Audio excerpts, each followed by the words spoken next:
علی رسولہ الکریم اما بعد فاعوذ باللہ من الشیطان الرجیم بسم اللہ الرحمن الرحیم رب اشرح لی صدری ویسر لی امری واحلل عقدۃ من لسانی یفقهوا قولی ظہر الفساد فی البر والبحر بما کسبت ایدی الناس لیذیقہم بعد الذی عملوا لعلہم یرجعون۔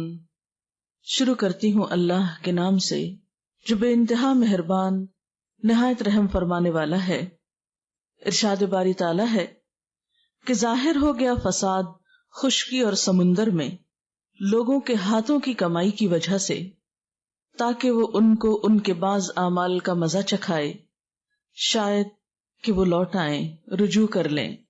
معزز خواتین، اس وقت جب ہم اپنے آس پاس کی دنیا پہ نظر دوڑاتے ہیں، خواہ ہم اپنے گھروں کو دیکھیں، خاندانوں کو دیکھیں، اپنے شہر کو دیکھیں یا اپنے ملک کو دیکھیں، یا مجموعی طور پر پوری دنیا کی صورتحال کو دیکھیں، تو یوں لگتا ہے جیسے چین رخصت ہو گیا ہو۔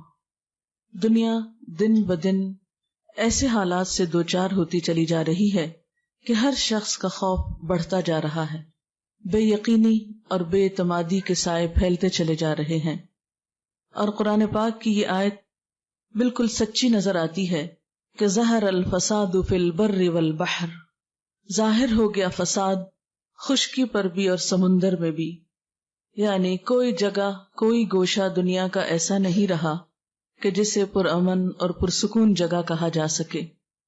کچھ عرصہ پہلے تک جن علاقوں کو اور جن جگہوں کو امن کی جگہ کہا جاتا تھا، اور جہاں پر لوگ سمجھتے تھے کہ جا کر دنیاوی ترقی اور خوشحالی کے دروازے کھل جاتے ہیں، وہ جگہیں بھی اب محفوظ نہیں رہی، پرامن نہیں رہی۔ دنیا میں لوگ اس وقت جہاں بھی آباد ہیں کسی نہ کسی طرح پریشانی کا شکار ہیں۔ ایسے میں ہم کیا کریں؟ ہماری ذمہ داری کیا ہے؟ ہم سکون اور امن کہاں تلاش کریں، کہاں پائیں؟ بنیادی طور پر تو ایک حدیث قدسی میں اللہ سبحانہ وتعالیٰ فرماتے ہیں کہ میں نے سکون کو جنت میں رکھ دیا، لوگ اسے دنیا میں تلاش کرتے ہیں، بھلا وہ کیسے پائیں گے؟ حقیقت یہ ہے دنیا امتحان کی جگہ ہے، سکون کی جگہ نہیں ہے۔ یہاں پر ہر شخص ایک محدود وقت کے لیے آیا ہے، تھوڑے عرصے کے لیے آیا ہے، اور ہر ایک سے دیکھا یہ جا رہا ہے کہ وہ کرتا کیا ہے، اور بالآخر ہم میں سے ہر ایک کو اپنے اعمال کے ساتھ واپس پلٹنا ہے، اور پھر ایک دن آئے گا کہ ہم سب کو اپنے رب کے حضور حاضر ہونا ہے، اور جو کچھ ہم یہاں پر کر رہے ہیں اپنی انفرادی زندگی میں یا اجتماعی زندگی میں، اس کا حساب کتاب دینا ہے، اور اس کے بعد جو زندگی شروع ہوگی وہ اصل زندگی ہوگی۔ اس میں خوش قسمت ہیں وہ لوگ کہ جن کو اللہ تعالیٰ ایسی جگہ عطا کرے کہ جہاں نہ کوئی خوف ہوگا اور نہ غم، اور یہ اللہ کا وعدہ ہے کہ وہ اپنے دوستوں کو ایسی ہی جگہ عطا کرے گا، ان لوگوں کو جو اللہ کی رضا میں زندگی بسر کرتے ہیں۔ الا ان اولیاء اللہ لا خوف علیہم ولا هم یحزنون، سن لو اللہ کے دوستوں کو نہ کوئی خوف ہوگا اور نہ غم ہوگا۔ لیکن اس خوف اور غم سے نجات پانے کے لیے ضروری ہے کہ ہم اپنی اس زندگی کو اور اپنی اس دنیا کو بھی حد الوسع پر امن بنانے کی کوشش کریں، اپنے رویے، اپنے طریقے، اپنی سوچ کا انداز اور انسانوں کے ساتھ معاملات ایسے انداز میں ہوں کہ جس میں ایک دوسرے کے لیے تکلیف اور دکھ کا سبب نہ ہو۔ لیکن ہم دیکھتے ہیں کہ انفرادی سطح ہو یا اجتماعی سطح، دکھوں اور تکلیفوں میں اضافہ ہی ہوتا چلا جا رہا ہے، اور ہر شخص پریشان ہے کہ وہ کیا کرے۔ لیکن بات یہ ہے کہ کیا کسی بھی مسئلے کا حل محض پریشان ہونا ہوتا ہے؟ نہیں، کوئی بھی پریشان ہونے سے حل نہیں ہوتی، کوئی بھی تکلیف صرف تکلیف کا ذکر کرنے سے دور نہیں ہو جاتی، جب تک کہ انسان اس کے لیے کوئی عملی قدم نہ اٹھائے۔ ایسے حالات میں انسان کس کی طرف رجوع کرے، کس سے پوچھے، کون اسے بتائے کہ وہ اس دنیا میں زیادہ بہتر طور پر کیسے زندگی بسر کر سکتا ہے؟ اگرچہ کلی سکون، مکمل خوشی اور مکمل اطمینان کہ جس میں کوئی خوف اور غم اور دکھ اور پریشانی ہو ہی نہ، وہ تو دنیا میں ممکن نہیں، لیکن پھر بھی انسان اپنے رویے اور اپنے اچھے طریقوں سے اور اللہ تعالیٰ کی اطاعت اور رضامندی میں زندگی گزار کر اس دنیا کو بھی کسی حد تک پرامن ضرور بنا سکتا ہے. یعنی ایسا نہیں کہ دنیا میں امن قائم نہیں ہو سکتا، ضرور ہو سکتا ہے، لیکن اس کے لیے ہر شخص کو انفرادی طور پر کوشش کرنا ہوگی، کیونکہ کوئی بھی معاشرہ افراد سے مل کر بنتا ہے. ہر شخص صرف ایک نہیں ہوتا، ایک ایک فرد مل کر پوری قوم بن جاتا ہے. ایسے قطرے قطرے سے مل کر بنتا ہے سمندر. اسی طرح باقی تمام چیزوں میں بھی یہی اصول ہے. اس لیے اگر ہم سب اپنے اپنے طور پر یہ سوچیں کہ میں کیا کر سکتا ہوں، تو اس سے انشاءاللہ تعالی اجتماعی طور پر کچھ نہ کچھ فرق ضرور آئے گا. آپ دیکھیں کہ جب موسم بدلتا ہے، مثلاً گرمی یا سردی میں بدلتا ہے، تو اس کی ابتدا تھوڑی تھوڑی تبدیلی سے ہوتی ہے. ایسا نہیں ہوتا کہ شدید گرمی میں شدید سردی آ جائے. ایک موسم سے دوسرے موسم تک آنے میں وقت لگتا ہے، ہلکی ہلکی تبدیلیاں ہوتے. مثلاً جب سردیوں سے گرمیاں آتی ہیں تو عموماً دن گرم ہونے لگتے ہیں، راتیں ٹھنڈی ہوتی ہیں، پھر آہستہ آہستہ وہ گرمی پھیلتی چلی جاتی ہے، حتیٰ کہ گرمی کی شدت کا ایک وقت ایسا آتا ہے کہ راتیں بھی ٹھنڈی نہیں رہتی. لیکن اس کے بعد پھر ایک وقت آتا ہے کہ موسم تبدیل ہونا شروع ہوتا ہے. تو یہ فطرت کا جو اصول ہے یہ زندگی کے تمام چیزوں میں ہے. مثلاً ایک پودا چھوٹا سا شروع ہوتا ہے، بڑھتے بڑھتے پھیلتے پھیلتے ایک پورا درخت بن جاتا ہے. پھر وہ خود درخت ہی نہیں رہتا بلکہ سایہ بھی دیتا ہے، اور بعض اوقات اگر پھلدار ہو تو پھل بھی دیتا ہے، اور پھر مدتوں دیتا چلا جاتا ہے. لیکن یہ سب کچھ ایک دن میں نہیں ہوتا. ہاں یہ ضرور ہوتا ہے کہ پہلے دن ہر پودا ایک بیج ہی ہوتا ہے اور ایک چھوٹی معمولی سی چیز ہی ہوتا ہے. بہرحال اگر ہم سب مل جل کر کوشش کریں تو ایسا نہیں کہ یہ بات ناممکنات میں سے ہو کہ ہمارے خاندانوں میں، ہمارے گھرانوں میں، ہمارے رشتہ داروں کے اندر اور ہماری دنیا کے اندر امن اور سکون نہ ہو سکے. لیکن اس کے لیے ہمیں رجوع کرنا ہوگا اسی ہستی کی طرف جس نے ہمیں بنایا، جس کی طرف سے ہم آئے اور جس کی طرف ہمیں لوٹ کر جانا ہے. تو آئیے دیکھتے ہیں کہ وہ اس بارے میں کیا فرماتا ہے کہ ہمیں کیا کرنا چاہیے. سب سے پہلی بات تو یہ یاد رکھیں کہ اس دنیا میں جو بھی مشکلات آتی ہیں، مصائب یا پریشانیاں آتی ہیں، یا چھوٹی یا بڑی کوئی تکلیف یا آفت آتی ہے، یہ اللہ تعالیٰ کی طرف سے ایک وارننگ ہوتی ہے. یہ بندے کو خبردار کرتی ہے، بندے کو جگاتی ہے، احساس دلاتی ہے، اس کو اس بات کا احساس دلاتی ہے کہ دیکھو کہیں تم غلطی پر تو نہیں. اسی کے بارے میں ہم دیکھتے ہیں کہ قرآن پاک میں اللہ تعالیٰ فرماتے ہیں وَلَنُذِيقَنَّهُم مِّنَ الْعَذَابِ الْأَدْنَىٰ دُونَ الْعَذَابِ الْأَكْبَرِ لَعَلَّهُمْ يَرْجِعُونَ، کہ اس بڑے عذاب سے پہلے ہم اسی دنیا میں کسی نہ کسی چھوٹے عذاب کا مزہ انہیں چکھاتے رہیں گے، شاید کہ یہ رجوع کر لیں.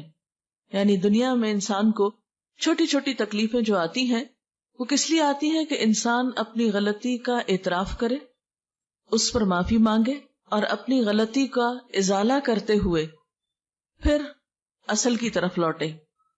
مثلا آپ نے دیکھا ہوگا کہ اگر عام حالات میں ہمیں اپنی غلطی کا احساس نہ ہو، لیکن جو ہی کوئی تکلیف آتی ہے، کوئی چوٹ لگتی ہے، کوئی پریشانی ہوتی ہے، تو فوراً پہلا خیال یہ آتا ہے کہیں مجھ سے کوئی ایسا گناہ تو نہیں ہو گیا، کہیں مجھ سے کوئی کوتاہی تو نہیں ہوگی. اور یہ خیال ہر دل میں آتا ہے، ہر اس دل میں جو زندہ ہو، ہر اس انسان کے اندر یہ سوچ ایک دفعہ ضرور آتی ہے کہ میں نے کچھ کیا تو نہیں ایسا کہ میرا رب مجھ سے ناراض ہو گیا ہو. اگرچہ انسان پر تکلیفیں اور آزمائشیں امتحان کے طور پر بھی آتی ہیں، ضروری نہیں ہوتا کہ ہر وقت انسان گناہگار ہی ہو تو اس کے اوپر پکڑ آئے، لیکن پھر بھی عموماً یہی ہوتا ہے کہ اللہ تعالیٰ بندہ مومن کے ساتھ ایک احسان فرماتا ہے کہ اس کو اس کی غلطیوں کا احساس دلاتا رہتا ہے. عام طور پر آنے والی تکلیف اور انسان کی غلطی میں کوئی نہ کوئی مماثلت ہوتی ہے. مماثلت کا مطلب یہ کہ کوئی ریزمبلنس ہوتی ہے. عموماً ہم نے کسی کے ساتھ کچھ ایسا کیا ہوتا ہے تو اللہ تعالیٰ کسی بندے سے وہی چیز ہمارے لیے کروا دیتا ہے. بعض اوقات ہم نے اگر کسی کا حق مارا ہے تو کوئی دوسرا ہمارا حق مار جاتا ہے. جب وہ ہمارا حق مارتا ہے تو پھر ہم اس وقت ضرور سوچتے ہیں کہ کبھی میں نے تو نہیں کسی کے ساتھ ایسا کیا. اور جس شخص کو یہ سوچ مل جائے جس کے اندر یہ احساس پیدا ہو جائے کہ کہیں میں نے تو نہیں کسی کے ساتھ زیادتی کی، کہیں میرا تو کوئی قصور نہیں، وہی انسان دراصل اللہ تعالیٰ کی محبت کا مرکز ہوتا ہے. یہ اللہ کا خاص انعام ہوتا ہے کہ وہ بندے کو ایسی مثبت سوچ دے. کیوں؟ اس لیے کہ ایک حدیث میں آتا ہے جس بندے سے اللہ تعالیٰ کو محبت ہوتی ہے وہ اس کو آزما لیتا ہے. پیغمبروں سے اللہ تعالیٰ سب سے بڑھ کر محبت کرتا ہے، ان پر آزمائشیں بھی سب سے زیادہ آتی ہیں.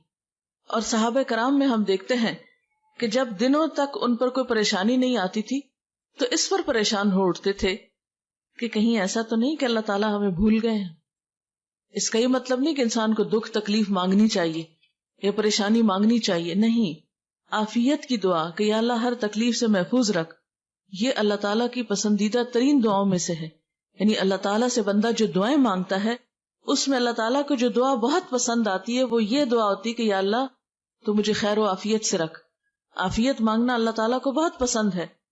لیکن عافیت کی دعا، خیر خیریت کی دعا مانگنے کے باوجود اگر کوئی دکھ یا غم یا پریشانی آ جاتی ہے یا کوئی تکلیف پہنچ جاتی ہے تو پھر ایسے موقع پر انسان کو اللہ تعالیٰ کے بارے میں برا نہیں سوچنا چاہیے، ناراض نہیں ہونا چاہیے، دل میں برا گمان نہیں لانا چاہیے. ضرور سوچنا چاہیے کہ اللہ تعالیٰ ضرور مجھے کوئی سبق دینا چاہتا ہے، میری کوئی اصلاح چاہتا ہے، مجھ سے کوئی توبہ استغفار چاہتا ہے، رجوع چاہتا ہے، اپنے قریب کرنا چاہتا ہے. جس بندے کو یہ سوچ نصیب ہو جائے تو وہ آزمائش اس کے درجوں میں بلندی اور اضافے کا سبب بنتی ہے. ایک حدیث میں آتا ہے کہ سب سے زیادہ تکلیف انبیاء کو آتی ہے جو اللہ کے بہت پیارے ہوتے ہیں، پھر جو اس سے قریب ہوتے ہیں، جو اس سے قریب ہوتے ہیں، جو اس سے قریب ہوتے ہیں. عام طور پر تو ہم یہ دیکھتے ہیں کہ جب کسی انسان پہ کوئی تکلیف آتی ہے تو لوگ عموماً اس کے بارے میں برا خیال کرنے لگتے کہ اس نے ضرور کوئی خرابی کی ہوگی، اس کے نعوذ باللہ گناہوں کی شامت ہوگی، یا کوئی نہ کوئی بات بنا لیتے ہیں اور اس کو اس شخص کے حق میں برا سمجھتے ہیں. نہیں، جب کسی پر کوئی تکلیف آئے، کسی پر کوئی آزمائش آئے تو ہمیشہ یہ سوچنا چاہیے کہ اس پر اللہ کا ایک امتحان آ گیا ہے. لیکن اگر اپنے پہ کوئی تکلیف آئے تو اپنے بارے میں یہ ضرور سوچنا چاہیے کہ کہیں مجھ سے کوئی غلطی تو نہیں ہوئی، کہیں میرے سے کوئی کوتاہی تو نہیں ہو گئی کہ جو اللہ تعالیٰ کو پسند نہیں آئی اور اب اللہ تعالیٰ مجھے یاد دلانا چاہتا ہے. اور واقعی ایسا ہوتا ہے کہ بعض اوقات ہمیں ایک بات بھولی بھی ہوتی ہے، ہم نے اللہ تعالیٰ سے عہد کیا ہوتا ہے یا کسی بندے سے کوئی وعدہ کر رکھا ہوتا ہے یا اور اسی طرح کا ہم نے کوئی گناہ یا قصور کیا ہوتا ہے اور پھر اس پہ توبہ کرنی بھی یاد نہیں رہتی، یا یہ کہ خوب اپنے آپ کو تعویلیں دے دیتے ہیں کہ نہیں ہمارا تو قصور ہی کوئی نہیں. اور جب چوٹ لگتی ہے، تکلیف پہنچتی ہے تو پھر انسان کو واقعی کھل کھل کے یاد آنے لگتا ہے کہ ہاں میں نے بھی تو فلاں کے ساتھ ایسا ہی کیا تھا. مثلاً اگر ہمیں کوئی تکلیف کسی بندے کی طرف سے آئی ہو، یا یہ کہ میں نے کسی کا مذاق اڑایا تھا یا کسی کو تانا دیا تھا یا کسی کے بارے میں برا سوچا تھا، تو اللہ تعالیٰ نے مجھے وہ میرے سامنے لا کر دکھایا. کیونکہ ایک حدیث میں آتا ہے کہ جب کسی بندے پہ کوئی تکلیف آتی ہے اور کوئی شخص اس پہ ہنستا ہے یا خوش ہوتا ہے، جس کو شماتت الاعداء بھی کہا جاتا ہے کہ دشمنوں کا خوش ہونا، کیونکہ ہوتا ہے نا انسانوں کے درمیان باہم جیلسیز ہوتی ہیں، سب لوگوں کو دوسروں کی نعمتیں اور بھلائیاں اچھی نہیں لگتی. ایسے میں جب کسی پہ تکلیف آتی ہے تو بعض اوقات تو بڑی ہمدردی آتی، لیکن بعض لوگ ایسے بھی ہوتے ہیں کہ جنہیں کسی کی تکلیف دے کر خوشی ہوتی، وہ دل میں خوش ہوتے ہیں، چلو اچھا ہے، مزہ چکھے، اس کو بھی پتہ چلے. یعنی اس طرح کی بھی شیطان نیگیٹو خیالات انسان کے دل میں بری باتیں ڈالتا ہے. اب ایسے وسوسے آنے پر انسان کو توبہ استغفار کرنی چاہیے کہ یا اللہ میں کسی کی تکلیف پہ نہ ہنسوں، میں کسی کے نقصان پر نہ ہنسوں، میں کسی کے دکھ پر خوش نہ ہوں. کیوں؟ اس لیے کہ جب کوئی شخص کسی کے دکھ پر خوش ہوتا ہے تو اللہ تعالیٰ اس کو اسی میں مبتلا کر دیتا ہے اور اس شخص کو پھر اس سے نکال لیتا ہے. اسی لیے ہمیں نبی صلی اللہ علیہ وسلم نے وہ دعا سکھائی ہے، جب کسی مصیبت زدہ کو دیکھو تو دعا پڑھو، الحمدللہ الذی عافانی ممن ابتلاہ بہ، کہ اللہ کا لاکھ شکر ہے، سب تعریف اور شکر اس ذات کے لیے جس نے مجھے عافیت میں رکھا، مجھے بچا کے رکھا، مجھے محفوظ رکھا اس مصیبت سے جس میں اس نے دوسرے کو مبتلا کیا. کیونکہ اللہ تعالیٰ کیا چاہتا ہے کہ اگر کسی ایک بندے پہ تکلیف آئے تو باقی بندے اس سے ہمدردی کریں، اس کا دکھ بانٹیں، اس کے کام آئیں، اس کو اچھا مشورہ دیں، اس کی اس تکلیف کو دور کرنے کی کوشش کریں. کیونکہ جب کوئی شخص کسی بندے سے تکلیف دور کرتا ہے تو اللہ تعالیٰ کا وعدہ ہے کہ اللہ تعالیٰ بھی اس بندے سے دنیا اور آخرت کی تکلیف دور کرے گا. یعنی اگر کوئی بندہ کسی کے کام آتا ہے تو اللہ تعالیٰ اس کے کام آئے گا. ایک اور حدیث میں آتا ہے کہ اللہ تعالیٰ اس بندے کی مدد میں رہتا ہے جب تک کہ وہ بندہ کسی بندے کی مدد کرتا رہتا ہے. آپ نے دیکھا ہوگا کہ چھوٹے بچے بعض اوقات گرتے ہیں یا انہیں کچھ چوٹ لگتی ہے تو سب ہنسنا شروع کر دیتے ہیں. یہ ہنسنے کا موقع نہیں ہوتا. ایسے میں بعض اوقات بے اختیار ہنسی آ بھی جاتی ہے. یعنی وہ کوئی ایسے اینگل پہ گرتا ہے یا کوئی ایسے شکل ہو جاتی ہے اس کی کہ انسان ایک دم اپنے ہنسی پہ کنٹرول نہیں کر سکتا, لیکن فوراً ہی توبہ استغفار کرنی چاہیے. ہنسنے کا موقع نہیں ہوتا. مثلا کوئی چھلکے سے پھسل گیا, کسی کی ہڈی ٹوٹ گئی. اب دیکھیں لوگ جو اپریل فول مناتے ہیں اس میں بھی کیا کرتے ہیں, دوسروں کو پریشان کر کے, دوسروں کو تکلیف دے کے خود ہنس رہے ہوتے ہیں. تو یہ ہمارے معاشرے کی ایک ٹریجڈی ہے, دوسروں کے دکھ پہ ہنسنا, دوسروں کی مصیبت پہ خوش ہونا, کبھی ظاہری اور کبھی دل میں. لیکن جو بندہ اس عادت بد کا شکار ہو اسے یاد رکھنا چاہیے کہ جب تک وہ خود اس مصیبت میں مبتلا نہ ہوگا وہ دنیا سے نہیں جائے گا, کیونکہ یہ اللہ کا وعدہ ہے کہ دوسروں کی مصیبت پہ ہنسنے والے کو موت سے پہلے اس مصیبت میں مبتلا کروں گا. اس لیے کسی کی بیماری اور دکھ دیکھیں یا کوئی چھوٹی بڑی مصیبت, چھوٹی سے چھوٹی تکلیف میں بھی کسی کو دیکھیں, فوراً یہ دعا پڑھیں, کیونکہ حدیث میں آتا ہے کہ جو شخص مصیبت زدہ کو دیکھ کر یہ دعا پڑھتا ہے اللہ تعالیٰ اسے اس مصیبت سے بچا لیتا ہے. کوئی بیماری ہو, کوئی غم ہو, دکھ ہو, تو اس کے ساتھ اظہار ہمدردی بھی کریں اور اس کے ساتھ ساتھ یہ ہے کہ اپنے لیے دعا بھی مانگ لیں. بہرحال دنیا کے جتنے بھی دکھ ہوتے ہیں, چاہے وہ جسمانی تکلیفیں ہو, چاہے وہ اولاد کی تکلیف ہو, چاہے وہ مالی پریشانی ہو, چاہے وہ کوئی اور دکھ ہو جس کا کوئی نام نہ ہو لیکن وہ انسان کو کھائے جا رہا ہو, یہ ساری چیزیں, حتیٰ کہ ایک کانٹا بھی جو مومن کو چبھتا ہے وہ بھی اس کے گناہوں کا کفارہ بن جاتا ہے. اس لیے ہمیشہ یہ سوچنا چاہیے کہ کہیں کوئی اللہ تعالیٰ کی ناراضگی کی بات تو نہیں ہو گئی, اور دکھ اور غم کے پہنچنے پر فوراً اللہ کی طرف رجوع کرنا چاہیے. قرآن پاک میں اللہ تعالیٰ فرماتے ہیں وَلَنَبْلُوَنَّكُمْ بِشَيْءٍ مِّنَ الْخَوْفِ وَالْجُوعِ وَنَقْصٍ مِّنَ الْأَمْوَالِ وَالْأَنفُسِ وَالثَّمَرَاتِ وَبَشِّرِ الصَّابِرِينَ الَّذِينَ إِذَا أَصَابَتْهُمْ مُصِيبَةٌ قَالُوا إِنَّا لِلَّهِ وَإِنَّا إِلَيْهِ رَاجِعُونَ.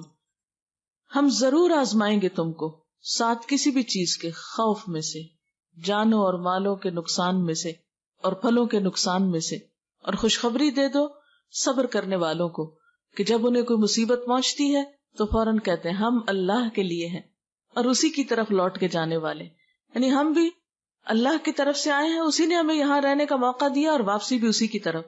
فرمایا اولئک علیہم صلوات من ربہم ورحمہ, ایسے ہی لوگوں پر رب کی طرف سے نوازشیں ہوں گی اور اللہ کی رحمت بھی ایسے لوگوں پر آئے گی. اس لیے فوراً اللہ سے رجوع کی دعا کرنی چاہیے. ایک صحابی آپ صلی اللہ علیہ وسلم کے پاس تھے کہ آپ کا چراغ بجھ گیا, یعنی جیسے لائٹ چلی جاتی ہے, تو اس موقع پر آپ نے انا للہ پڑھا. اس نے کہا کہ کیا چراغ کے بجھنے پہ بھی انا للہ پڑھا جاتا ہے؟ تو آپ نے فرمایا کیا یہ مصیبت نہیں ہے؟ یعنی لائٹ کا جانا بھی تو ایک مصیبت ہوتی. تو ایسے موقع پر بھی انسان فوراً اللہ کو یاد کرے, چھوٹی تکلیف ہو یا بڑی تکلیف ہو, جسمانی ہو یا روحانی ہو, مالی ہو یا بدنی ہو, کچھ بھی ہو. کسی انسان نے کوئی تانا دے دیا, کوئی بےزتی کر دی, کوئی کچھ کر دیا, اس موقع پر بھی فوراً اللہ کی طرف رجوع کرنا چاہیے. قرآن پاک میں اللہ تعالیٰ فرماتے ہیں وَأَنِيبُوا إِلَىٰ رَبِّكُمْ وَأَسْلِمُوا لَهُ مِن قَبْلِ أَن يَأْتِيَكُمُ الْعَذَابُ ثُمَّ لَا تُنصَرُونَ, اور پلٹ آؤ اپنے رب کی طرف اور مطیع بن جاؤ, یعنی اطاعت کرنے لگو اس کی, اس سے پہلے کہ تم پہ عذاب آ جائے اور پھر کہیں سے تمہیں مدد نہ مل سکے. یعنی اس سے پہلے کہ بڑی مصیبت میں پھنسو اپنے رب کی طرف پلٹ آؤ, لوٹ آؤ, معافی مانگ لو, اسے راضی کر لو, کیونکہ ویسے بھی جانا تو اس کی طرف ہے نا.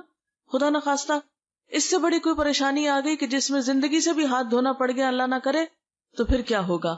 پھر کیا منہ دکھائیں گے اس کو؟ پھر مرنے کے بعد تو کوئی اس کو راضی کر نہیں سکتا. یہی ایک چانس ہے, یہی ایک موقع ہے کہ اللہ تعالیٰ سے انسان گڑ گڑا کے دعائیں مانگے اور اس سے معافی مانگے اپنے سارے قصوروں کی کہ اللہ اگر یہ تکلیف تیری کسی ناراضگی کی وجہ سے آئی ہے تو میں اپنے سارے قصوروں کا اعتراف کرتا ہوں تاکہ تو مجھ سے راضی ہو جائے. اس لیے کہ اگر رب راضی تو ہر چیز انسان کے لیے آسان ہے, اور اگر وہ ناراض ہے تو دنیا کی ساری خوشیاں انسان کے لیے ہیج ہیں. سب سے بڑا غم انسان کا یہ ہونا چاہیے کہ میرا رب مجھ سے راضی ہو جائے. پھر اسی طرح آپ دیکھیں کہ بعض تکلیفیں تو ذاتی ہوتی ہیں، لیکن بعض تکلیفیں قومی اور اجتماعی ہوتی ہیں. آج کے دنیا میں اس وقت ہم دیکھتے ہیں کہ امت مسلمہ پہ ایک بہت سخت وقت ہے. ہماری آزادیاں خطرے میں ہیں، ہماری جان و مال خطرے میں ہے ایک طرح سے، اور اتنے انپریڈکٹیبل حالات ہیں کہ کسی چیز کو آپ پریڈکٹ نہیں کر سکتے کہ یہ ہوگا یا وہ ہوگا، کچھ نہیں پتا کیا ہوگا. جو بھی ظلم و ستم دنیا میں ہوتا ہے، ہم یہ نہیں کہہ سکتے کہ یہ تو اس پر ہوا اور ہمیں کچھ نہیں ہو سکتا. ہمارا یہ رویہ نہیں ہونا چاہیے. ہمیں فوراً سوچنا چاہیے کہ ایسا ان کے ساتھ کیوں ہوا، کیا وجہ تھی، یہ حالات وہاں کیوں پیش آئے، اور خدا نہ خواستہ کہیں ایسا تو نہیں کہ ہم بھی کسی ایسے ہی رستے پہ چلے جا رہے ہوں، کہیں ایسا تو نہیں کہ ہم بھی اللہ تعالیٰ کی ناراضگی کے کام کر رہے ہوں ایک قومی حیثیت میں. اسی لیے اللہ سبحانہ وتعالیٰ قرآن پاک میں فرماتے ہیں وَاتَّقُوا فِتْنَةً لَا تُصِيبَنَّ الَّذِينَ ظَلَمُوا مِنْكُمْ خَاصَّةً، بچو اس فتنے سے کہ جو تم میں سے صرف ان لوگوں کو خاص طور پہ نہیں پہنچے گی، یعنی جس کی شامت جنہوں نے تم میں سے ظلم کیا. وَاعْلَمُوا أَنَّ اللَّهَ شَدِيدُ الْعِقَابِ، اور جان لو بے شک اللہ سخت سزا دینے والا ہے. یعنی کسی قوم پر خدا نہ خواستہ جب کوئی عذاب یا مصیبت آتی ہے تو یہ نہیں ہوتا کہ اس میں سے یہ کہا جائے کہ ہاں فلاں فلاں تو بڑا نیک تھا، اس کو باہر نکال لیا جائے. نہیں، پھر جب ایسی آزمائشیں اور آفات اور مصیبتیں آتی، خدا نہ خواستہ کہیں زلزلہ ہو، کہیں اور ایسی تکلیف ہو، تو پھر یہ نہیں ہوتا کہ چند لوگوں کو وہاں سے نکال لیا جائے یا بچا لیا جائے. وہ تو پھر آٹے کے ساتھ گن بھی پس جاتا ہے. اور ہم دیکھتے ہیں کہ ایک حدیث میں بھی اس طرح کا مفہوم آتا ہے کہ جب کسی قوم پر اجتماعی عذاب آتا ہے تو اس میں نیک و بد سب مارے جاتے ہیں. پھر قیامت کے دن ہر شخص اپنی نیت کے ساتھ اٹھے گا. یعنی دنیا میں تو جب تکلیف آتی ہے تو سب پر پھر یکساں آتی ہے، پھر اس وقت فرق نہیں ہوتا الا یہ کہ اس کے لیے انسان پہلے سے اللہ سے توبہ کرے، رجوع کرے اور اپنی حالت بہتر بنانے کی کوشش کرے. لیکن ایک دفعہ اگر کوئی ایسی چیز آ جائے تو پھر اس میں فرق نہیں رہتا. اس کے لیے انسان کو کیا کرنا چاہیے؟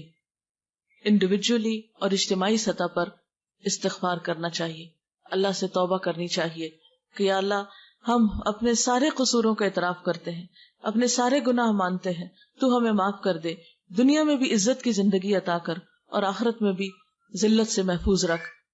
قرآن پاک میں اللہ سبحانہ وتعالیٰ فرماتے ہیں وَأَنِ اسْتَغْفِرُوا رَبَّكُمْ ثُمَّ تُوبُوا إِلَيْهِ يُمَتِّعْكُمْ مَتَاعًا حَسَنًا إِلَىٰ أَجَلٍ مُّسَمًّى وَيُؤْتِ كُلَّ ذِي فَضْلٍ فَضْلَهُ وَإِن تَوَلَّوْا فَإِنِّي أَخَافُ عَلَيْكُمْ عَذَابَ يَوْمٍ كَبِيرٍ. اور یہ کہ تم اپنے رب سے معافی چاہو اور اس کی طرف پلٹ آؤ تو وہ ایک مدت خاص تک تم کو اچھا سامان زندگی دے گا اور ہر صاحب فضل کو اس کا فضل عطا کرے گا. لیکن اگر تم منہ پھیرتے ہو تو میں تمہارے حق میں ایک بڑے ہولناک دن کے عذاب سے ڈرتا ہوں.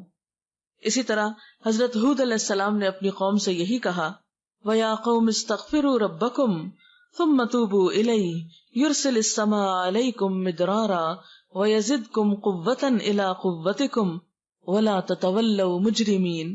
اور اے میری قوم کے لوگو، اپنے رب سے معافی چاہو پھر اس کی طرف پلٹ آؤ، وہ تم پر آسمان کے دہانے کھول دے گا، یعنی خوب بارشیں برسیں گی اور تمہاری موجودہ قوت پر مزید قوت کا اضافہ کرے گا. مجرم بن کر منہ نہ پھیرو.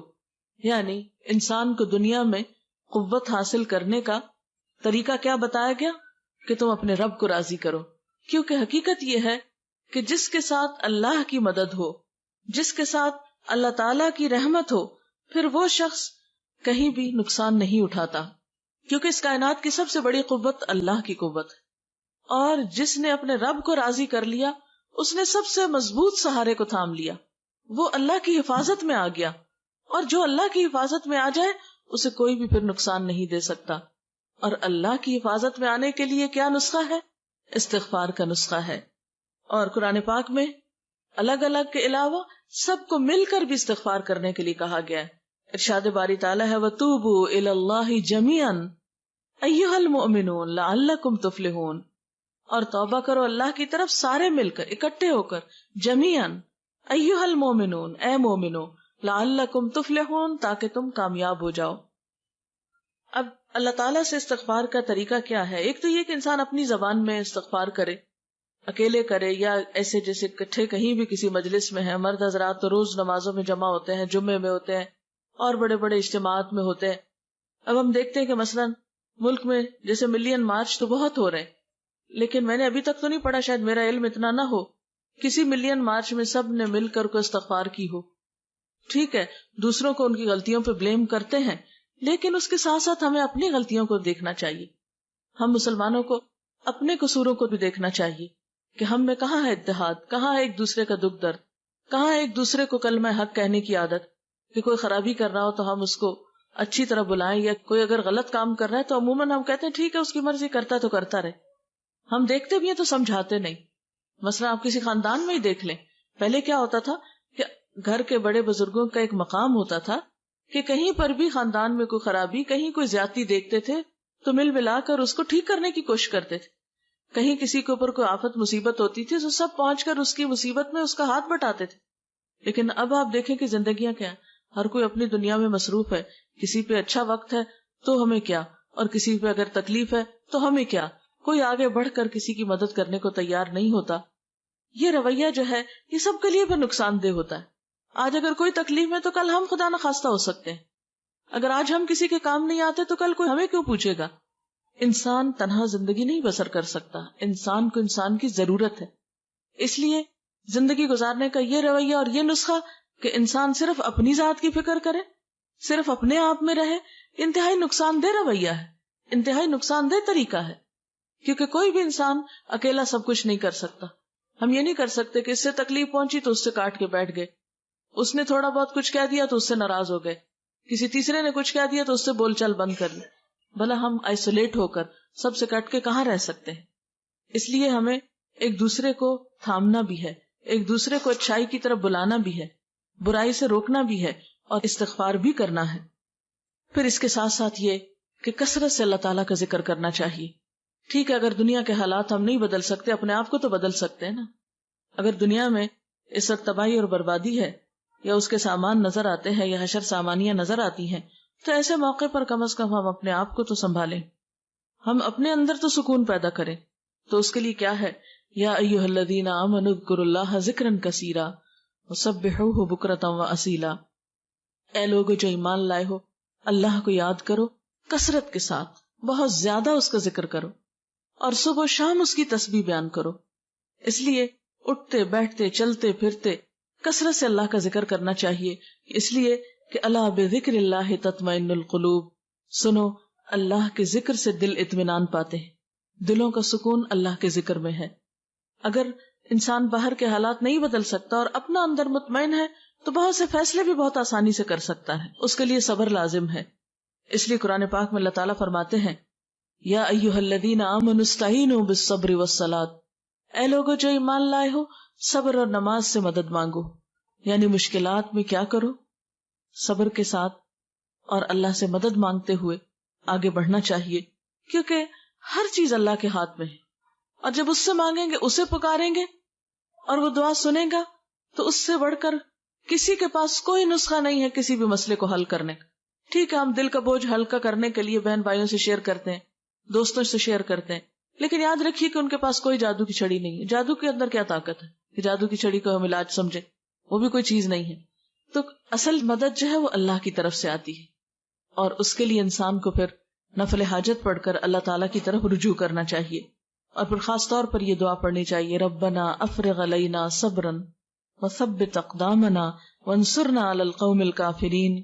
اے ہمارے رب، ہم پر صبر ڈال دے اور ہمارے قدم جما دے، اور کافر قوم پر ہمیں مدد عطا فرما. فتنوں اور مصیبتوں اور آفتوں سے بچنے کے لیے خاص طور پر اللہ تعالیٰ سے دعا کرنی چاہیے کہ اللہ تعالیٰ ہمیں محفوظ رکھے.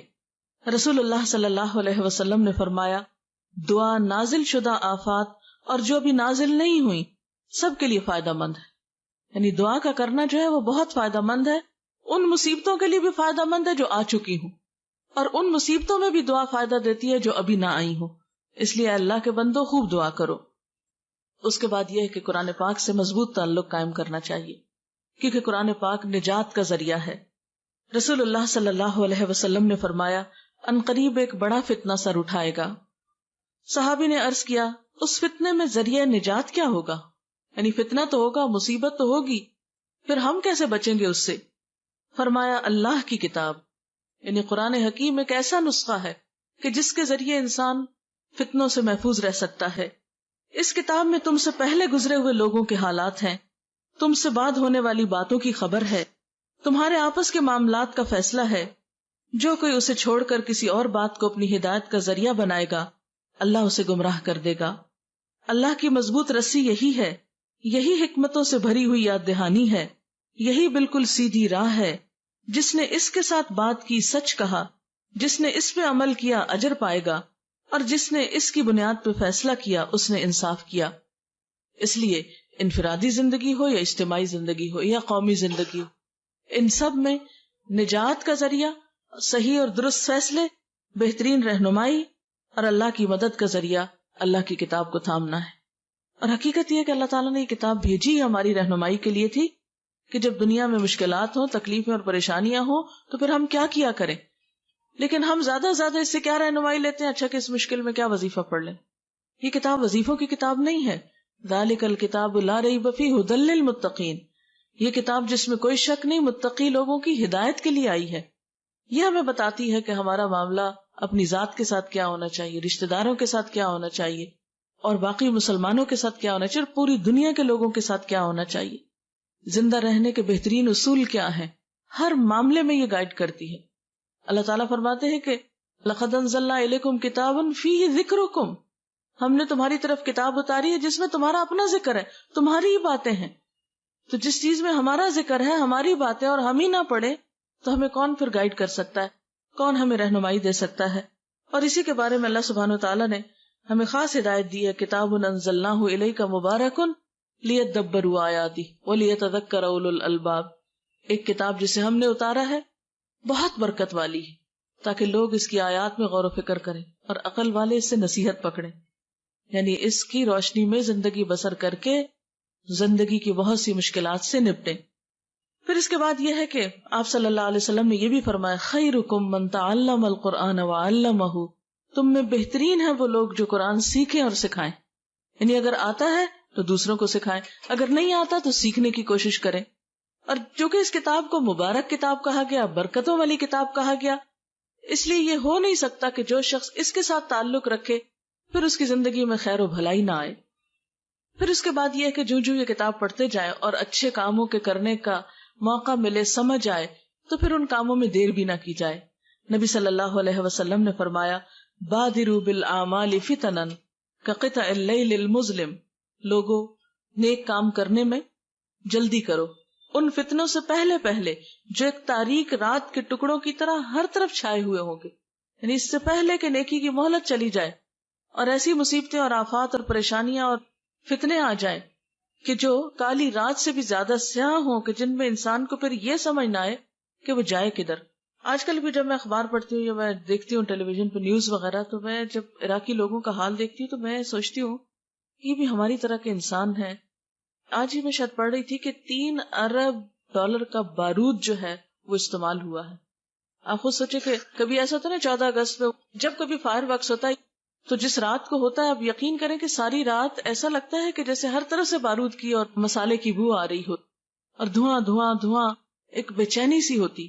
میں سوچ رہی تھی کہ جس ملک کے اندر اتنا بارود پھٹا ہو، جس ملک کے اندر کئی فٹ اور کئی میٹر کی گہرائی تک جا کے بم پھٹے ہوں، وہاں کے لوگوں کی نیندیں اور آرام اور ان کا سانس لینا، اور جہاں پانی نہ ملتا ہو، جہاں بجلی نہ ہو، آپ دیکھیں چند گھنٹوں کے لیے بجلی جاتی ہے تو کیا برا حال ہو جاتا ہے، جہاں دنوں بجلی نہ ہو، جہاں اسپتالوں میں بجلی نہ ہو، جہاں ہر طرف ایک افراتفری اور لوٹ مار ہو، جہاں بچے جو ہیں وہ اپنی زندگی سے ہاتھ دھو رہے ہوں، جہاں زخمیوں کی مرہم پٹی کرنے والا کوئی نہ ہو، جہاں ہسپتالوں میں مورچریز میں پڑے ہوئے مردے تعفن چھوڑ رہے ہوں، ان کو دفنانے والا نہ ہو کوئی، تو آپ خود سوچ سکتے ہیں کہ وہاں لوگوں کی زندگی کتنی اجیرن ہوگی، کتنی اجیرن ہوگی، کیسی آزمائش ہوگی۔ بچوں کو چھوٹی سی کوئی تکلیف ہوتی ہے تو ہم بے چین ہو اٹھتے ہیں۔ آج ہی صبح میں ایک تصویر دیکھ رہی تھی اور بچہ بہت ہو چکا تھا تو اس کی ماں اس کا ہاتھ پکڑ کے اسے چوم رہی تھی، اور بچے کا منہ ایسے کھلا تھا جیسے نیند میں عام طور پہ بچوں کا منہ کھل جاتا ہے۔ ایسے ماں کا حال دیکھ کے بالکل صبر نہیں مجھے آ رہا تھا کہ یا اللہ ہم بھی مائیں ہیں اور ہم اپنے بچوں کو ذرا سی دیر نہ دیکھے تو ہمیں چین نہیں آتا، یہ بھی انسان ہیں، یہ بھی مائیں ہیں، اور ان کو اپنے کوئی مستقبل کا نہیں پتا کہ امن ہوگا کہ نہیں، زندگی ہوگی کہ نہیں، کھانے کو ملے گا کہ نہیں، کاروبار بنے گے کہ نہیں، جابز ملیں گے کہ نہیں، ہر چیز کی بے یقینی. یہ ساری آفت جو ہے یہ اگر انسانوں کے ایک گروہ پہ آ گئی ہے تو آپ دیکھ ہی رہے ہیں کہ دنیا میں باتیں کیا ہو رہی ہیں کہ اب کس کی باری ہے. حیرت ہوتی ہے مجھے ایسی باتیں سن کر اور کر کے کہ ہم کس بات کے انتظار میں بیٹھے، اب کس کی باری. یعنی یوں لگتا ہے جیسے میچ کھیلا جا رہا ہو اور ایک دوسرے سے پوچھ رہے ہو کہ اب کس کی باری ہے. یعنی کس قدر افسوسناک حال ہے اور کتنی بے حسی ہے کہ بجائے اس کے کہ ہم اللہ سے توبہ کریں اور استغفار کریں، ہم اس انتظار میں بیٹھے ہیں کہ اب کس کی باری ہے. کوئی کھیل ہے، کوئی میچ ہے کہ جس کو ہم دیکھ دیکھ کے لطف اندوز ہو رہے ہیں. تو ایسے موقعوں پر جو نیکی اپنی ذاتی حد تک خود کسی کو احساس دلا کے یہ کوئی نیکی کا اچھا کام ہم کر سکتے ہیں تو وہ تو کم از کم کریں. آپ نے فرمایا کہ نیک اعمال کرنے میں دیر نہ کرو. کوئی پتہ نہیں کل کا دن کیسا ہو، کوئی پتہ نہیں کہ اگلا سال کیسا ہو، کل کا وقت کیسا آئے. اس لیے جو خیر بھلائی آج کر سکتے ہو اسے نہ ٹالو. اور اس میں آپ دیکھیں کہ سب سے پہلے ہمیں اپنے فرائض پورے کرنے چاہیے. ہم نماز میں سستی کر دیتے ہیں، اچھا ابھی پڑھی ہے چلو پھر پڑھ لیں گے، ابھی نیند آ رہی ہے، ابھی ذرا ہم بازار میں ہیں، ابھی ہم وہاں جا رہے ہیں، ابھی جلدی ہے. کوئی نہ کوئی بہانہ کر کے ہم نمازیں چھوڑے رکھتے ہیں. آپ دیکھیں نماز وہ چیز ہے کہ جس کا قیامت کے دن سب سے پہلا سوال ہوگا. اگر یہی پوری نہیں تو آگے وہ کیا دکھائیں گے؟ یا تو ہم یہ کہیں کہ ہم نے مرنا نہیں، یا یہ کہیں کہ مرنے کے بعد جی نہیں اٹھنا، یا یہ کہیں کہ کوئی حساب کتاب ہے ہی نہیں. اگر ہم یہ کہتے ہیں تو پھر ٹھیک ہے، جیسے چاہیں زندگی بسر کریں. جب ہم مانتے ہیں کہ قیامت آنی، جب ہم مانتے ہیں کہ ہم سے سوال ہوگا، تو پھر ہم اپنے فرائض کیوں نہیں پورے کرتے؟ فرض ہوتا ہے، وہ لازمی چیز ہے، اس کا حساب ہونا ہے، اس کی پوچھ ہونی ہے. اس لیے اس کو کیے بغیر چارہ ہی نہیں، اس کو کیے بغیر گزارا ہی نہیں. وہ اسی وقت ہوگا جب ہم کریں گے. تو اس لیے سب سے پہلی چیز تو ہمیں اپنے فرائض کے کرنے میں اپنی نمازوں کی پابندی اور اپنے باقی فرائض جو ہمارے حقوق العباد کی طرف مثلاً جو ہے ان کی طرف ہمیں توجہ دینی چاہیے.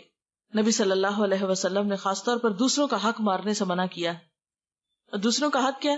مثلا بہن بھائیوں کا حق مار جانا، یا دوسروں کا حق مار کے ایک بچے کو دے دینا، یا اسی طرح کے اور بہت سے ظلم و ستم کے معاملات ہمارے معاشرے میں ہوتے رہتے ہیں. مثلا ہمارے یہاں لڑکیوں کو وراثت سے محروم کر دیا جاتا ہے، یا اسی طرح یہ ہے کہ جو رشتہ دار کمزور ہوتے ہیں یا یتیم بچے ہوتے ہیں، بعض اوقات ان کی پراپرٹی پہ، ان کے مال پہ، ان کی چیزوں پہ قبضہ کر لیا جاتا ہے. تو یہ ساری ظلم کی قسمیں ہیں. اور آپ کو یہ تو معلوم ہے کہ بندے جب تک حق معاف نہیں کریں گے اللہ تعالیٰ بھی معاف نہیں کریں گے. حقوق العباد کی ادائیگی جو ہے وہ بہت ضروری ہے. اس کے لیے آپ صلی اللہ علیہ وسلم نے فرمایا ظلم کرنے سے بچو، اس لیے کہ ظلم قیامت والے دن اندھیروں کا باعث ہوگا. یعنی کہ ظلم جو ہے وہ اندھیرے کی شکل میں انسان کے ساتھ ہوگا قیامت کے دن. اندھیرا کیسی چیز ہوتی ہے کہ آپ بیٹھے اور لائٹ چلی گئی تو ایک دم دل پھٹنے لگتا ہے کہ یہ کیا، یعنی ایک ناپسندیدہ چیز ہے. تو قیامت کا دن جو اتنا طویل دن ہوگا، وہاں اگر انسان اندھیروں میں ہو تو اس کے پاس کیا باقی رہا. پھر اسی طرح یہ ہے کہ صدقہ خیرات کا خصوصی اہتمام کرنا چاہیے. کسی بھی آفت، تکلیف، مصیبت پہ تھوڑا ہو یا زیادہ کچھ نہ کچھ صدقہ ضرور کرنا چاہیے. آپ صلی اللہ علیہ وسلم نے فرمایا صدقہ و خیرات میں جلدی کرو، اس لیے کہ بلا صدقے سے نہیں بڑھتی. یعنی جب انسان صدقہ کرتا ہے تو بلائیں جو ہیں وہ واپس پلٹ جاتی ہیں. ایک اور موقع پہ فرمایا صدقہ اللہ کے غضب کو ٹھنڈا کرتا ہے اور بری موت سے بچاتا ہے انسان کو. پھر اسی طرح یہ ہے کہ ہمیں صرف خود اچھے کام نہیں کرنے، دوسروں کو بھی بتانے ہیں. نیکی کا حکم دینا اور برائیوں سے روکنا. اللہ تعالیٰ فرماتے ہیں والعصر ان الانسان لفی خسر الا الذین آمنوا وعملوا الصالحات وتواصوا بالحق وتواصوا بالصبر. قسم ہے زمانے کی، بے شک انسان خسارے میں ہے سوائے ان لوگوں کے جو ایمان لائے، جنہوں نے نیک عمل کیے، ایک دوسرے کو حق بات کہی اور ایک دوسرے کو صبر کی تلقین کی. تو اس سے بھی کیا پتہ چلتا ہے کہ انسان نقصان سے بچ ہی نہیں سکتا جب تک کہ ذاتی زندگی میں اچھے کام یعنی ایمان اور عمل صالح کے ساتھ ساتھ ایک دوسرے کو حق بات نہ کہے. بعض اوقات ہم ایک بات اپنے دل میں محسوس کر رہے ہوتے ہیں کہ بات سچی یہ ہے اور حقیقت یہ ہے، لیکن ہم دوسرے کے لحاظ میں اس کو نہیں بتاتے کہ دوسرا مائنڈ کر جائے گا، دوسرے کو اچھا نہیں لگے گا. یہاں آپ دیکھ رہے ہیں کہ اللہ تعالیٰ قسم کھا کے فرما رہے ہیں، زمانے کی قسم ہے، انسان نقصان میں ہے جب تک کہ یہ چار کام نہ کرے. ایک دوسرے کو حق بات نہ کہے، ایک دوسرے کو سچی بات نہ بتائے، ایک دوسرے کی خیر خواہی نہ کرے، اور ایک دوسرے کو تکلیف اور دکھ اور مصیبت کے وقت تھامے نہیں، صبر کی تلقین نہ کرے. پھر اسی طرح آپ صلی اللہ علیہ وسلم نے فرمایا قسم ہے اس ذات کی جس کے ہاتھ میں میری جان ہے، تم ضرور نیکی کا حکم دو گے، ضرور برائی سے روکو گے، ورنہ قریب ہے کہ اللہ تعالیٰ تم پر اپنی طرف سے کوئی عذاب بھیج دے، پھر تم اس سے دعائیں کرو گے لیکن وہ قبول نہیں کی جائیں گی۔ یعنی جب تک تم نیکی نہ پھیلاؤ، جب تک لوگوں کو برے کاموں سے نہ روکو، ظلم و زیادتی سے نہ روکو، تو پھر ایسا نہ ہو کہ تم پہ وہ وقت آ جائے کہ تمہاری دعائیں نہ قبول ہوں۔ پھر اس کے ساتھ ساتھ یہ کہ لوگوں کو آپس میں جوڑنے کی کوشش کرنی چاہیے۔ امت مسلمہ کا ہر دور میں بہت بڑا المیہ یہ رہا ہے کہ وہ آپس میں ایک دوسرے کے دشمن رہیں، ان کے دل پھٹے رہیں، اور شیطان کا یہ سب سے بڑا وار ہوتا ہے کہ ان کو آپس میں لڑاؤ۔ یعنی کتنے افسوس کی بات ہے کہ سب ایک رب کو مانے، ایک دین کو مانے، ایک کتاب کو مانے، ایک مقصد مانے زندگی کا، اور پھر آپس میں ایک دوسرے سے جڑ کے نہ رہیں۔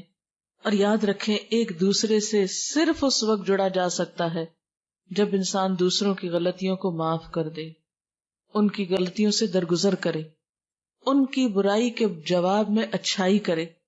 ادفع باللتی ہی احسن فاذا الذی بینک وبینہ عداوۃ کأنہ ولی حمیم۔ کوئی برا کر بھی جائے تو تم برائی کا جواب کس سے دو؟ اچھے طریقے سے دو، تو پھر وہ شخص جس کے اور تمہارے درمیان عداوت ہے وہ ایسے ہو جائے گا جیسے دلی دوست ہو، ولی حمیم، گہرے دوست کی طرح ہو جائے گا دشمن بھی۔ لیکن آج افسوس یہ کہ دشمنوں کو تو دور کی بات کہ ہم دوست بنائیں، ہم نے تو دوستوں کو دشمن بنا لیا ہے، اپنے بھی دشمن بنتے جا رہے ہیں، اپنے بھی ایک دوسرے سے دور ہوتے چلے جا رہے ہیں۔ یہ انسان کے لیے کوئی اچھی علامت تو نہیں، یہ اللہ کی رحمت کی علامت تو نہیں۔ اللہ کی رحمت، اللہ کا احسان، اور انسان اس دنیا میں اس وقت نعمتوں سے متمتع ہوتا ہے جب انسان خوش ہوتا ہے، انسانوں کے بیچ میں ہوتا۔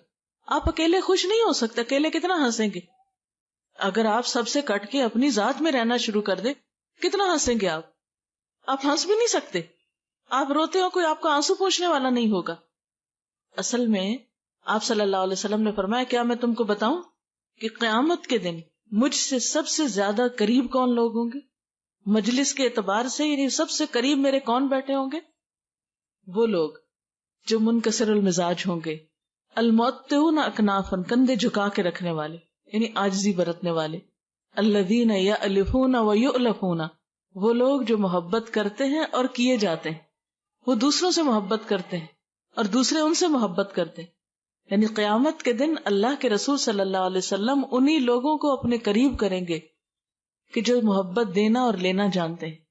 ان بندوں میں کوئی خیر نہیں کہ جو کسی کو محبت دے نہ سکے اور محبت کروا نہ سکے۔ نفرتیں خریدنا بڑا آسان ہے، آپ ایک دو سنا دیں کسی کو، وہ آپ کی جان کا دشمن ہو جائے گا، کیا مشکل ہے۔ لیکن کسی انسان کو، اور وہ بھی اس کو کہ جو آپ سے دور بھاگتا ہو، آپ سے برا کرتا ہو، اس کو اپنا بنانا، یہی تو امتحان ہے، یہی تو ایک آزمائش ہے۔ اور جو شخص ان تکلیفوں پہ صبر کر سکتا ہے وہی ایک خوشحال زندگی بسر کر سکتا۔ خیر تنہا ہونے میں نہیں ہے، خیر مل جل کے رہنے میں ہے۔ جب خاندانوں کے اندر آپس میں محبتیں ہوتی تھی، آپس میں کھلے دل سے لوگ ایک دوسرے کو ملتے تھے تو اس کو انجوائے بھی کرتے تھے۔ جب سے ہم صرف اپنی ذات کے لیے بھلائی اور خیر اور صرف خود خوش ہونا چاہتے اور ہم سکڑتے چلے جا رہے تو اس میں حقیقی خوشیاں نہیں رہی۔ مثلا ایک بہو ہی آتی، پہلے تو سب سے شوہر کو اس کے ماں باپ سے کاٹتی ہے، پھر جب بچے پیدا ہوتے ہیں تو ان کو رشتہ داروں سے کاٹ دیتی ہے، اور صرف ایک یک رخا خاندان اپنے میکے کے ساتھ ہی جوڑ کے رکھنے کا ادھوری خوشیاں پاتی۔ لیکن وہ جو دونوں خاندانوں سے بنانا جانتی ہے وہ اصل خوشیاں پانا جانتی۔ لیکن یاد رکھیں کہ کچھ لوگ تو ہمیں محبت دیتے ہیں، کچھ کو ہمیں دینی پڑتی۔ یعنی اپنے ماں باپ تو ہمیں دیتے ہیں، جواب میں اگر ہم نے دے دی تو کیا دیا، لیکن سسرال والے دیتے نہیں، انہیں دینی پڑتی۔ تو جب آپ دے کے وہاں سے لیتے، ایک تو نا کہ آپ لے کر دیتے ہیں، اور ایک یہ کہ دے کر لیتے ہیں، تو ماں باپ سے لے کر جواب میں دیتے ہیں اور سسرال کو دے کر جواب میں لیتے ہیں۔ اور صرف ماں باپ اور سسرال ہی کا کمپیریزن نہیں، سارے انسانوں کی یہی دو قسمیں۔ کچھ لوگ یک طرفہ طور پہ آپ سے محبت کرتے، آپ کچھ بھی کریں وہ آپ سے محبت کرتے ہیں، لیکن کچھ لوگوں کو آپ کو محبت دینی ہے تب وہ آپ سے محبت کریں گے۔ اس میں آپ کا کیا کمال ہے کہ کوئی خود سے ہی آپ سے محبت کر رہا ہے، اس میں آپ کا تو کمال نہیں۔ آپ کا کمال اس میں ہے کہ جو آپ سے کٹے، جیسے وہ حدیث قدسی میں آتا ہے جو مجھ سے کٹے میں اس سے جڑوں. لیکن ہم اکثر یہ بھی معلوم کرنے کی کوشش نہیں کرتے کہ کوئی مجھ سے کٹ رہا ہے تو کیوں کٹ رہا ہے. ہم کہتے ہیں ٹھیک ہے تم روٹھے ہم چھوٹے, نہیں بولتے تو نہ بولو جاؤ. یہ تو تکبر کی علامت ہے, یہ تو انا پرستی. اس انا پرستی کا نتیجہ کیا ہوگا؟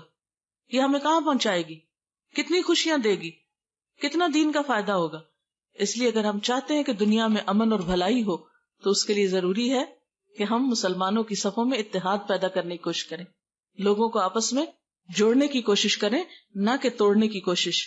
وَاعْتَصِمُوا بِحَبْلِ اللَّهِ جَمِيعًا وَلَا تَفَرَّقُوا, خصوصاً دین کے نام پر کہ اللہ کی رسی کو سب مل کے مضبوطی سے تھام, اور اللہ کی رسی اللہ کی کتاب ہے قرآن. تو یہ اکیلے اکیلے نہیں تھاما جا سکتا اور نہ تھام کے رہ سکتے ہیں جب تک کہ آپ مل جل کر نہ اسے تھامیں. اور اس کے لیے تعصب, جلد بازی, بد اخلاقی, زبان درازی اور غیبت سے بچنا ہوگا. اس کے بغیر اتحاد نہیں پیدا ہوتا. اختلاف کے باوجود خیر خواہی, وسعت قلب, یعنی دل بڑا کر لیں, کیا ہوا؟ احترام انسانیت کو ملحوظ خاطر رکھیں.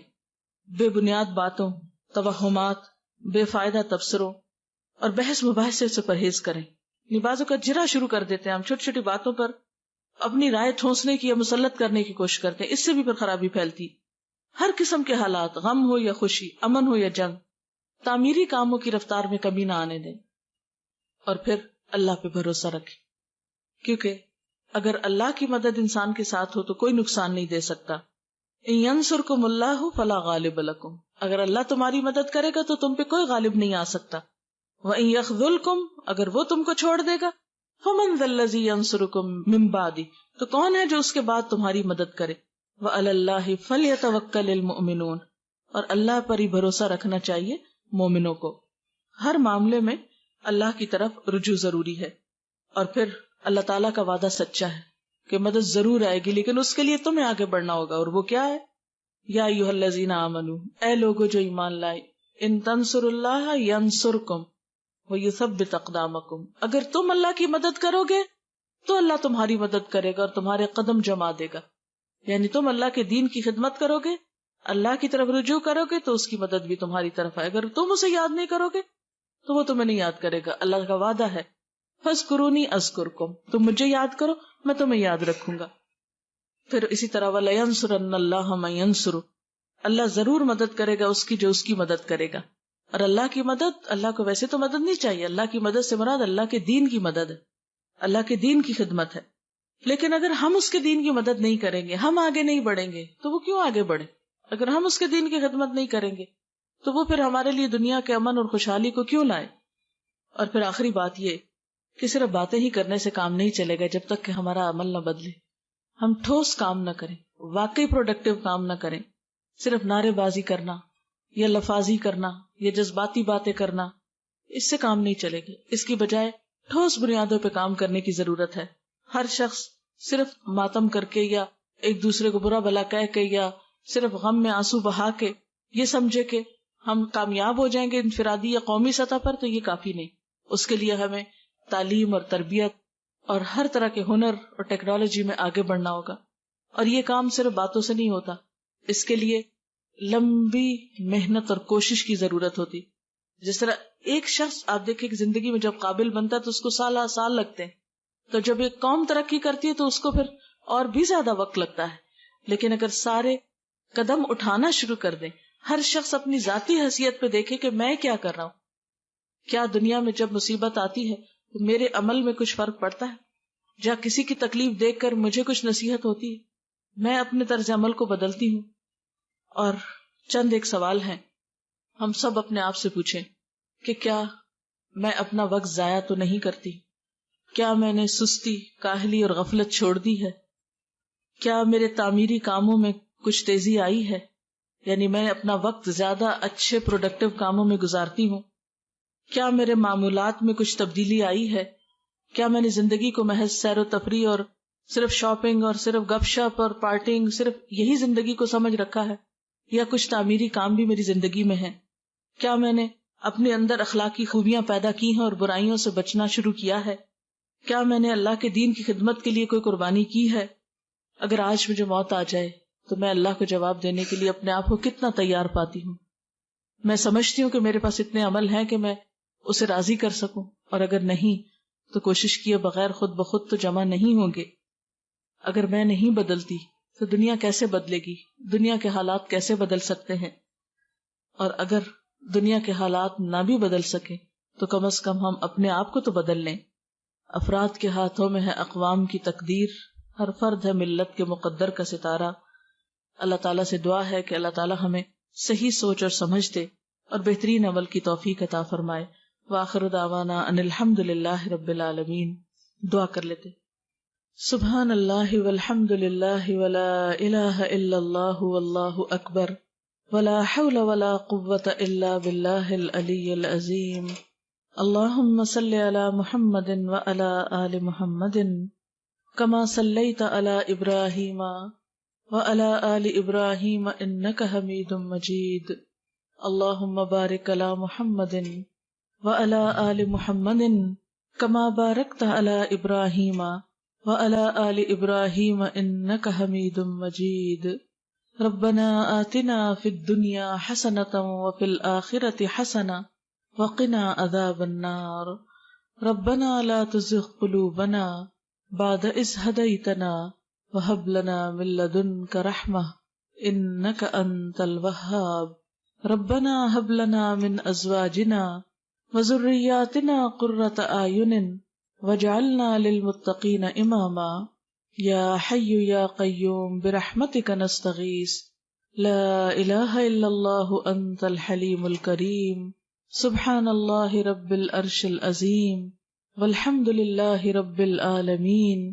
رب نسألک موجبات رحمتک وعزائم مغفرتک والغنیمۃ من کل بر والسلامۃ من کل اسم، لا تدع لنا ذنبا الا غفرتہ ولا ہما الا فرجتہ ولا حاجۃ ہی لک رضا الا قضیتہا یا ارحم الراحمین۔ یا اللہ پاک، جو کچھ ہم نے پڑھا ہے اپنی رحمت سے اسے قبول فرما۔ یا اللہ تو ہم سب کو معاف فرما دے۔ یا اللہ ہمارے گناہوں سے درگزر فرما۔ یا اللہ ہم اپنے سارے قصوروں کا اعتراف کرتے ہیں، یا اللہ تو ہماری اصلاح فرما دے۔ یا اللہ ہمیں ہمارے نفس کے شر سے بچا لے۔ یا رب العالمین ہماری عبادت میں لذت پیدا کر دے، ہمیں نماز کا شوق عطا کر دے۔ یا رب العالمین ہمیں نمازوں کو اچھی طرح پورا کرنے کی توفیق عطا فرما۔ یا اللہ تو ہمیں صدقہ خیرات کی توفیق عطا فرما۔ یا اللہ تو نیکیوں کا شوق عطا کر دے، برائیوں سے نفرت دے دے۔ یا اللہ تو ہمارے گناہوں کو معاف کر دے۔ یا اللہ تو ہمیں قرآن پاک کی محبت عطا کر دے۔ یا رب العالمین تو ہمیں جنت الفردوس میں جگہ عطا فرمانا۔ یا اللہ دوزخ کے عذاب سے بچانا، دنیا کی تمام آزمائشوں سے محفوظ رکھنا۔ یا اللہ تو پاکستان کی حفاظت فرما۔ یا اللہ پاکستان کی حفاظت فرما۔ یا اللہ مسلمانوں کے دلوں کو باہم جوڑ دے، ان نفرتوں کو ختم کر دے۔ یا رب العالمین تو ہمارے گھرانوں میں سکون پیدا کر دے۔ یا اللہ ہمارے بچوں کو ہدایت عطا فرما۔ یا اللہ ہم سب کے دکھ دور فرما، بیماریاں اور تکلیفیں دور فرما۔ یا اللہ ساری بھلائی تیرے ہاتھ میں ہے، سارا اختیار تیرے پاس ہے۔ یا اللہ تو ہمیں قرآن کی سچی محبت عطا کر دے۔ یا اللہ تو ہمارے لیے نیکیوں کے راستے کھول دے۔ یا رب العالمین جتنی بہنیں آئی ہیں ان سب کا آنا قبول فرما۔ یا اللہ سب کے بچوں کو ہدایت عطا فرما، دنیا اور آخرت کی کامیابی عطا فرما۔ ہم سب کے والدین پر اپنی رحمت فرما۔ یا اللہ تو ہماری کوتاہیوں سے درگزر فرما۔ ربنا ہب لنا من ازواجنا وذریاتنا قرۃ اعین واجعلنا للمتقین اماما۔ لا حول ولا قوة الا باللہ العلی العظیم۔ ربنا لا تزغ قلوبنا بعد اذ ہدیتنا وہب لنا من لدنک رحمۃ انک انت الوہاب۔ ربنا لا تؤاخذنا ان نسینا او اخطأنا ربنا ولا تحمل علینا اصرا کما حملته علی الذین من قبلنا ربنا ولا تحملنا ما لا طاقت لنا به واعف عنا واغفر لنا وارحمنا انت مولانا فانصرنا علی القوم الکافرین۔ یا اللہ پاک تو ہم سب پر اپنی رحمت نازل فرما۔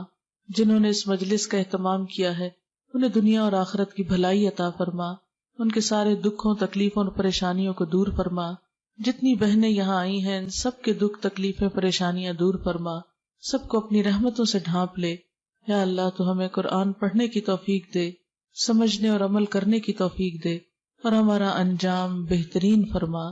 ربنا تقبل منا انک انت السمیع العلیم وتب علینا انک انت التواب الرحیم، وصلی اللہ تعالی علی خیر خلقہ محمد۔